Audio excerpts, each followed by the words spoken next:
So if you are someone who's been dreaming of traveling to Europe but always holds back because it's too expensive, then this video is for you. So keep watching.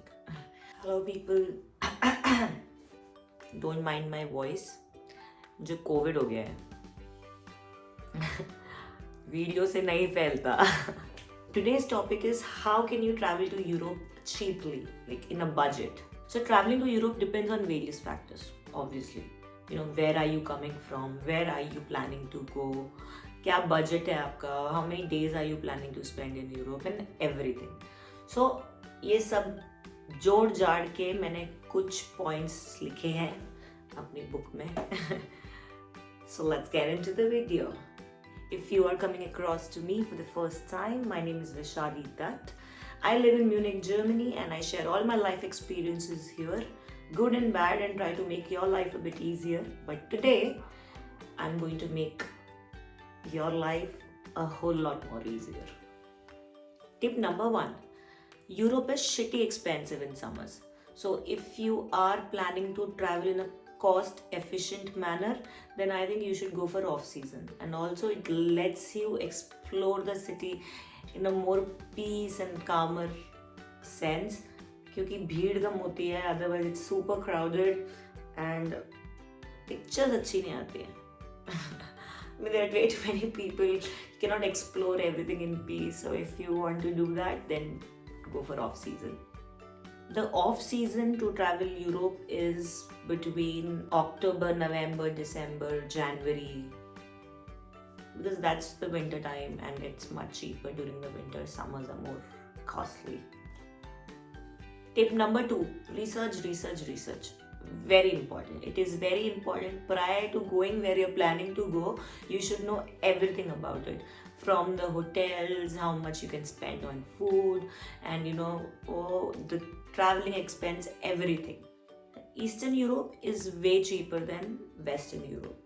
So if you want to save some money, you can travel countries like Hungary, Romania, Bulgaria, instead of Italy, Netherlands, Portugal. These are the more expensive countries.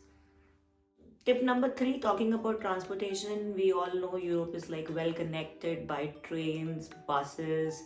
The flights are obviously an option, but it is on a more high end.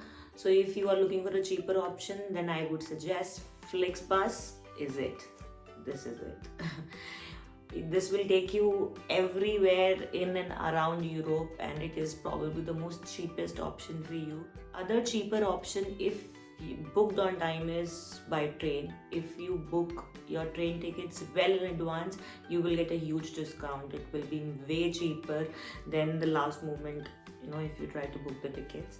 So by the end of this video, I will show you how you can book tickets and choose the cheapest option. So stay tuned. And if you are new here, don't forget to subscribe. The another option which you can use is by car. There is a company called as BlaBlaCar, so they can just, you can hop on into anybody's car and drive off with them to the final destination. It doesn't look very safe. I won't do it. I mean, girls, if you are solo traveling like me, like I did, then maybe don't try this one.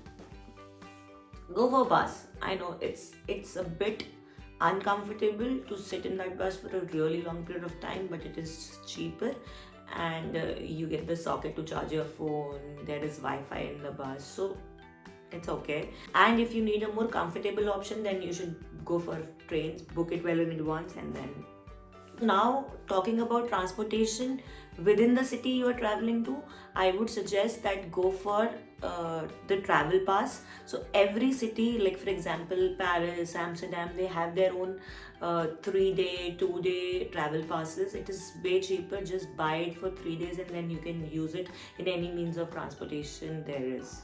Accommodation, I would suggest Airbnbs, and hotels are pretty much expensive in the whole of Europe. So I would suggest that you go for hostels. Hostels, maybe you'll see a lot of options. If you don't want to stay with a bunch of people, like for example 12 people in a room, then there are smaller rooms for 4 people. And especially if you are somebody who's traveling alone and you need a more secure place for you, then you can go for all girls dorms as well. So these are way cheaper, and it's almost safe in the whole of Europe to stay in these hostels. Okay, tip number 4, talking about food.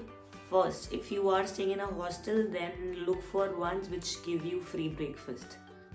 There are some.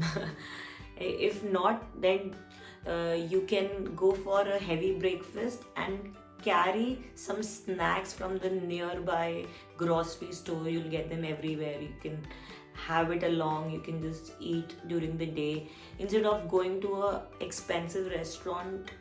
Try for street food and the delicacies, like when I went to Amsterdam, French fries are very famous and you get them everywhere, and I think they're so huge that one was more than enough for me for the afternoon. So try to mix and match. In hostels you also get a kitchen, so if you can take kappa noodles or some ready to eat food, it will save you a lot of money, and you can have more fun in the city exploring. Tip number 5. So instead of going to see all the touristy things, which will be way more expensive here, like for example museums and this and that, this will be like shit expensive. You can opt for places which are not that known to tourists. Do your research, figure out places, or else you can get this information from the hostel desk you are staying at, or just ask around the locals. They will tell you the places tourists don't go to, which are way cheaper, which are nice to have some own time. And it's a few more tips which I want to give you if you are traveling solo, especially girls. I mean, it's very important to be safe and sound wherever you go. Initially I was very scared for the first time when I went out, but eventually I think I got a hang of it. I know I can do it myself. There's nothing stopping me. The world is your oyster.